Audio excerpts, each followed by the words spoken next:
Welcome to The Backstory. I'm Robert, and today I'm joined by CJ Casciotta, the author of Get Weird, which I love the title of your book, but you're also a huge fan of Mr. Rogers, Walt Disney, Jim Henson. Those are my boys. You're changing the world by being weird, which I think is a really great thing to do. As we were researching you a little bit, you worked with like really big organizations, MGM, the UN, is that? UN Foundation, Wow. yeah. That's yeah. awesome. Whole Foods, all sorts of things. And it really seems like it came out of an inspiration from Mr. Rogers. Is that kind of where things started a little bit? Yeah, him, Jim Henson, Walt Disney. You know, these cats who were just they were just weird, and they owned it. And what they ended up doing is creating just really beautiful, amazing stuff that I think moved the world forward and made it a little bit more kind. I completely agree with you. So let's latch on to Mr. Rogers for a minute. Okay. How would you say Mr. Rogers embraced his weird? You gotta be careful because I could really nerd out about this. Go for it. This is the place. What's interesting is that documentary that just came out. It starts off by going, nothing he did was necessarily. It was kind of the script for making something fail. So everything he did, he was so locked in to his vision for what he actually wanted to accomplish in the hearts and minds of kids, that everything else sort of faded into the background. So if you notice, every time he calls the trolley, he's got his hand out of frame, pressing the button. I'm like, Fred, how many? You don't have an intern who can do that? Right. But he cared so singularly about the message that he was conveying that, again, everything else was sort of like, that's second nature to what I'm actually trying to do here.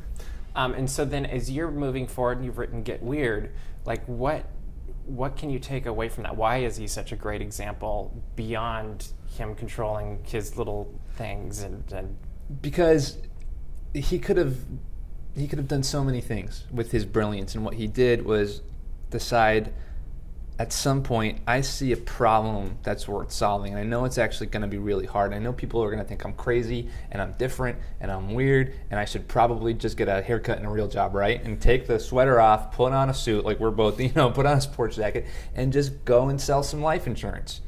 But, not that there's anything wrong with life insurance. Not at all. But I'm saying he understood from an early point, I think he was like 19 or 20, he goes, this is a problem I want to solve, and I'm going to go for it. And I want to do it on TV. Yeah, and it was super easy. No, it wasn't. No. He was consistently weird, even when I would say that the forces of same that want to keep us sort of safe and secure were sort of trying to erode at his weirdness.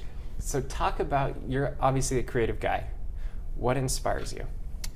Gosh, so many things inspire me. I think lately it's been just observing my kids and observing the innocence and the imagination that is strictly by default. I'm not teaching them to fantasize about monsters and dragons and all of these things, and to draw all of these incredible, fantastical drawings. They do it by default, and so that's kind of led me to question, why is that by default, and why is that pre-installed in us, and how do I get closer to that sort of posture when it's easier to sort of just conform to color inside the lines?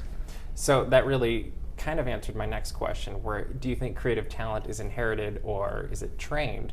But do you think it can be both, and if so, creative how? instinct is inherited. Creative talent is gained.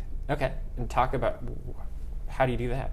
We're all born creative, right? Again, we're all born with this pre-installed imagination, and yet what's really a bummer is that our education systems and our culture likes to sort of kick that out of us. And it's interesting because imagination should be something that is cultivated and sort of stretched and grown the same way that when you're in second grade you learn subtraction, but when you go to fourth grade and fifth grade you learn long division, and then eventually algebra. And we don't flex that muscle, we're told to actually kill it. Right.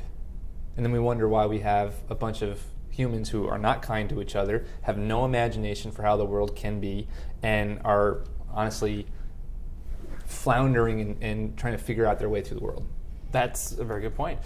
So I like to ask weird questions on the backstory, actually, so it's perfect that you're Great. here. And we're going to stick with the concept of weird, but what's the weirdest thing you've ever been called to do?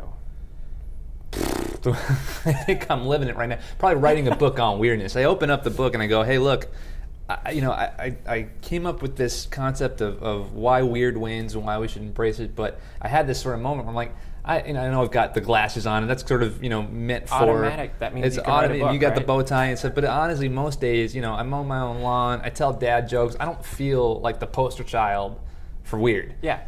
And I think that's actually a really good thing, because if a normal guy like me can eventually sort of connect with the reality that we are all made weird, and we all are born with this instinctive sort of creative gene that we need to flex and to cultivate, then that changes everything. So what would you tell the kid or the kid at heart that is struggling with their weirdness? Because I think so often there's not a lot of that direction of like, hey, be weirder.